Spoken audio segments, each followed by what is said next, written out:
Kia ora, my name is James from Reo Ora, and today I'm going to show you how to add Macrons to your computer. This is just a standard Windows computer. We have another video if you have a Mac or Apple product.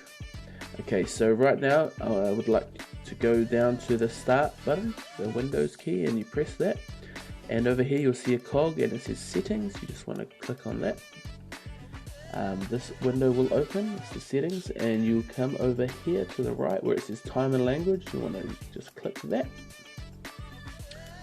And then to the left side you will see a couple of tabs here. You just want to click on the one that says Language. Over here you have all your preferred languages. Mine by default has English and United States. So, and you want to just click that once and another tab will open and you'll just see their options, and go ahead and click that. And now this window will open and you'll see down the left hand side it says Keyboards, and right here you want to say Add a Keyboard. Right now mine has US, but I want to add Māori, so click that. You will see a whole bunch of other options here. You just want to scroll down till you get to M and find Māori.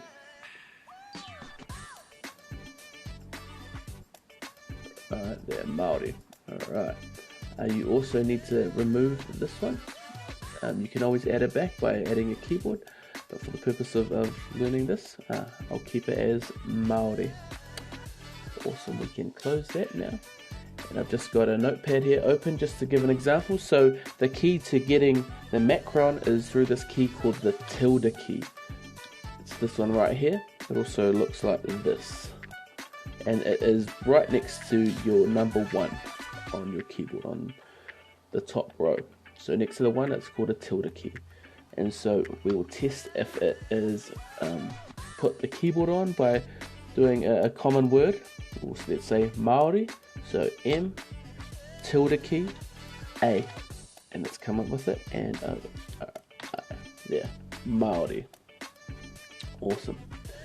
So don't forget, it's the tilde key, so M with the tilde A, and it comes up with the Macron, and it works for all of the other vowels as well. Awesome. I hope you enjoyed that little tutorial. Make sure you check out reoora.com. You can speak te reo Māori in 12 weeks. Kia pai tō rā, ka kite.